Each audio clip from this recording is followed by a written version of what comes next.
बिस्मिल्लाहिर्रहमानिर्रहीम अस्सलामु अलैकुम। फवाद चौधरी साहब जेल जाने के बाद पंजाब की वजारत आला के फेवरेट उम्मीदवार बन गए हैं इन दैट केस कि अगर पाकिस्तान तहरीक इंसाफ जो है वो पंजाब में अगला इलेक्शन जो है वो जीत जाती है। इलेक्शन कब अनाउंस होते हैं, ज़ाहिर है उसमें 65 दिन जो हैं वो बाकी हैं आइनी और कानूनी तौर के ऊपर कि वहाँ पे इलेक्शन होने ही होने हैं, लेकिन अभी तक निगरान हुकूमत के बाद जो गवर्नर साहब हैं उनकी जानिब से कोई तारीख जो है इलेक्शन की नहीं दी गई। लेकिन फवाद चौधरी साहब वजीर आला के कैंडिडेट क्यों बने हैं, इस हवाले से हम इस वीडियो के अंदर बात करेंगे। क्या वाकई पाकिस्तान तहरीक इंसाफ जो है वो उनको कैंडिडेट के तौर पे सामने लेके आएगी, इस पे बात करेंगे सीनियर सहाफ़ी ज़मीर हैदर साहब से। लेकिन उससे पहले थोड़ी सी बात कर लेते हैं पाकिस्तान तहरीक इंसाफ के पिछले टर्न्योर के हवाले से। उस्मान बुज़दार साहब मुसलसल तनकीद का निशाना बनते रहे।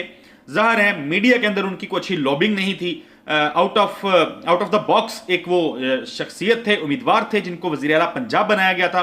पाकिस्तान का आबादी के लिहाज से सबसे बड़ा सूबा है पंजाब, 12-14 करोड़ का सूबा है, और उसमें उनको जब वज़ीर आला का उम्मीदवार बना के सामने लाया गया, फिर वो वज़ीर आला बन गए, तो उनके ऊपर बहुत ज़्यादा तनकीद हुई। पाकिस्तान के टेलीविजन, कोई भी चैनल हो, कोई भी, बल्कि तहरीक इंसाफ के जो हामी टेलीविजन हैं उन्होंने भी उस्मान बुज़दार के ऊपर बहुत सख्त बड़ी कड़ी तनकीद की। गवर्नेंस के ऊपर बड़ी तनकीद का निशाना बनाया जाता रहा। फिर जिस तरीके से वो ज़्यादा मीडिया फ्रेंडली नहीं थे, वो सहाफ़ियों से ज़्यादा गुफ्तो शनीद नहीं करते थे, टॉक शोज़ में नहीं आते थे, ज़्यादा बातचीत नहीं करते थे, तो ये भी उनके ऊपर तनकीद होती रही। फिर कहा जाता रहा कि जी बुज़दार साहब जो हैं उन्होंने पंजाब को बड़ा पीछे धकेल दिया है।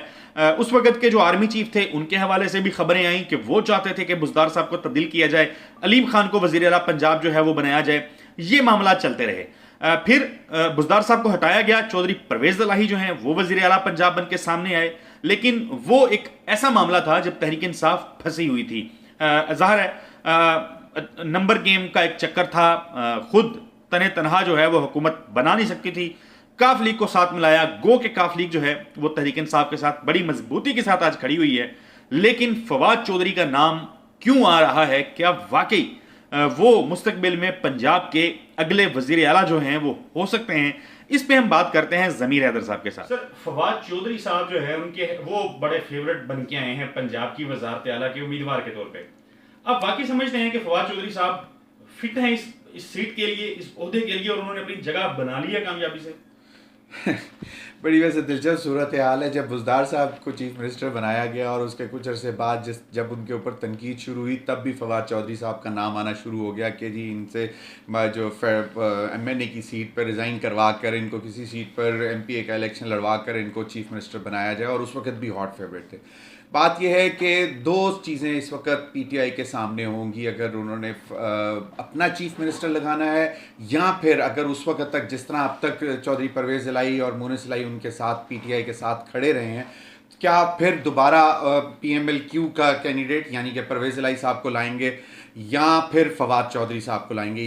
इसमें कोई दो राय नहीं है, क्योंकि इस वक्त पंजाब में मैंने फैसलाबाद में भी देखा लोगों के बहुत फेवरेट हैं फवाद चौधरी साहब। जिस तरह वो जो उनकी गुफ्तगू है वो भी बहुत पसंद की जाती है, और फवाद चौधरी साहब एक अच्छे एडमिनिस्ट्रेटर भी हैं। उन्होंने जिस तरह वजारतें चलाईं और फिर आखिरी टाइम तक वो जो मिनिस्टर फॉर इंफॉर्मेशन रहे, और वो उनकी कारकर्दगी भी बहुत अच्छी कंसिडर की गई। दो हम लोगों को कुछ तकलीफ हुई, एड्स कम रिलीज़ किए उन्होंने, और मीडिया को कुछ परेशानियां भी रहीं, लेकिन by and large Fawad Chaudhry एक हॉट फेवरेट है। PTI के अंदर भी है, PTI की लीडरशिप भी उसको कंसिडर करती है। लेकिन वही सवाल सामने आएगा कि अगर अलायंस में दोबारा PMLQ होती है जनरल इलेक्शंस में, जो कि पंजाब के होंगे, KP के होंगे, या जब भी जनरल इलेक्शंस होंगे, तो फिर क्या फवाद चौधरी साहब को कंसिडर किया जाएगा कि नहीं किया जाएगा? लेकिन इसमें वाकई दो राय नहीं है कि फवाद चौधरी फेवरेट हैं, और हमारे तो बड़े अच्छे दोस्त भी हैं, और मैं तो वैसे ही उनका बहुत वो हूँ, मद्दा हूँ, रिगार्डलेस कि मेरी मतलब इतनी पॉलिटिकली उसमें मतलब, क्योंकि जनरली मैं क्रिटिक भी बहुत रहा हूँ पाकिस्तान तहरीक इंसाफ का, और अभी भी हूँ, बहुत सारी चीज़ों पे उन पे तनकीद भी करता हूँ। लेकिन as a person, as a administrator, मेरा ख्याल है कि बुज़दार से तो कम से कम 100 गुना ज़्यादा फवाद चौधरी साहब जो हैं वो अच्छे साबित होंगे, और वो अभी फेवरेट भी हैं। तहरीक इंसाफ के पास पंजाब में ज़ाहिर है मियां असलम इकबाल साहब के हवाले से बात होती रही, माजी में सब्तैन खान साहब के हवाले से भी बात होती रही। तहरीक इंसाफ के जो वर्कर हैं, जो पार्टी वर्कर्स हैं, वो ये समझते हैं कि शायद जिस तरह उन्होंने वजारत साइंस एंड टेक्नोलॉजी के अंदर काम किया था, हमने देखा था कोविड के दौर में बड़ा ज़बरदस्त काम किया था, और फिर जिस तरीके से वो एक जेल में जाने के बाद एस्टेब्लिश होकर निकले हैं, इमरान खान साहब के साथ डट के खड़े हैं। तासुर ये था कि वो पार्टी बदल लेते हैं, मुशर्रफ के साथ, नून लीग के साथ या पीपल्स पार्टी के साथ रहे तो शायद इमरान खान को धोखा दे जाएंगे, लेकिन वो तो हर आए दिन जो है वो मजीद मजबूती के साथ खान साहब के साथ खड़े हो रहे हैं।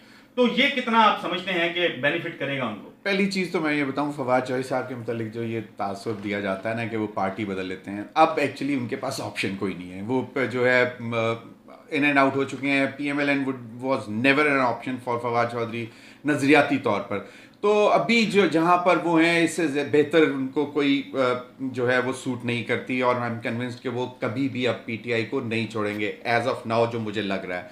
आई may be wrong, I don't know. जो सियासत को कहा जाता है कि पॉलिटिक्स इज मतलब कहा जाता है कि बहुत सारी ऑप्शंस होती हैं इसमें, और इसमें कोई भी चीज़ हतमी नहीं होती, क्लोज नहीं की जाती। लेकिन यकीनन और भी बहुत सारे नाम पहले भी कंसिडर होते रहे। मुझे अच्छी तरह याद है यावर बुखारी जो कि MPA थे अटक से, उनका नाम इस हद तक भी सामने आ गया कि जी उनको उनकी मुलाकातें भी हुई, और जनरल कमर जावेद बाजवा साहब ने भी जोर लगाया कि जी बुज़दार साहब को हटाया जाए। और फिर यावर बुखारी का मतलब, ये मैं पर्सनल इन्फॉर्मेशन आपके साथ शेयर कर रहा हूँ कि बहुत नज़दीक चीज़ें चली गई थी, लेकिन उसके बाद फिर दोबारा फैसला इमरान खान साहब ने वही कर दिया। पहले कहा कि मैं रिकन्सिडर करता हूँ, लेकिन फिर उन्होंने कहा कि नहीं, नथिंग डूइंग, बुज़दार ही मेरा ऑप्शन है, बुज़दार इज़ माई पर्सन, और वो ही रहेगा। वसीम अकरम प्लस भी उनको डिक्लेयर किया गया। तो वो चीज़ें हैं। लेकिन देखें, बात यह है कि एक शख्स ने बनना है चीफ मिनिस्टर। अब मियां असलम इकबाल हो गए, सब्तैन खान हो गए, ये सारे बहुत अच्छे और पढ़े लिखे और अच्छे डिसेंट फेसेस हैं और डूअर हैं पंजाब असम्बली में। और हमने इनको देखा है, इनकी गुफ्तगू को भी सुना है और इनकी वजारतों को भी काम करते देखा है। फिर फवाद चौधरी की भी, जिस तरह आपने अभी कहा कि कोविड के दिनों में जो IT इंफॉर्मेशन टेक्नोलॉजी की जो वजारत थी टेक्नोलॉजी की, तो उसमें उन्होंने बहुत कंट्रीब्यूट किया। तो बात यह है कि सर, जेल में जाने के बाद जिस तरीके से वो इमरान खान के साथ तगड़े होकर खड़े हुए हैं, ये बेनिफिट करता है? देखिए, मैं यकीनन ये प्लस पॉइंट तो है कि जेल की सोहबत चाहे 1 दिन की हो, चाहे 10 दिन की, चाहे साल की हो, जेल ही होती है। और उसके बावजूद जो है वो खड़े हुए हैं इमरान खान के साथ, और इसको यकीनन पार्टी वेटेज देगी, और ये उनके ये क्रेडेंशियल्स को मज़ीद तक़वियत भी हासिल होती है कि वो एक स्ट्रॉन्ग पोटेंशियल कैंडिडेट हो सकते हैं। लेकिन सर, मैं फिर दोबारा वही बात करूँगा कि PMLQ एक बहुत बड़ा फैक्टर है, और वो रहेगा। जिस तरह आज तक की मोनिसलाई की स्टेटमेंट है कि जी हमें कुछ कर लें, हम तो पीछे हटने वाले नहीं हैं, तो फिर कम से कम मेरा ख्याल में PTI को उस वक्त PMLQ को भी वेटेज देनी पड़ेगी। फिर डिस्ट्रीब्यूशन हो सकती है कि स्पीकर किसको लगा दें, चीफ मिनिस्टर किसको बना दें, डिप्टी स्पीकर तो वो एक है, सीनियर मिनिस्टर किसको बना दें। जिस तरह एक टाइम पे चौधरी परवेज इलाही साहब डिप्टी प्राइम मिनिस्टर थे, तो हो सकता है कि कोई डिप्टी चीफ मिनिस्टर बन जाए पंजाब में। तो यकीनन पोर्टफोलियोज तो हैं, उस पर जब वक्त आएगा तो उस वक्त ज़्यादा क्लैरिटी होगी। लेकिन नो डाउट बहुत सारे कैंडिडेट्स हैं और बहुत अच्छे अच्छे कैंडिडेट्स हैं। Sir, thank you so much sir, आपके टाइम के लिए।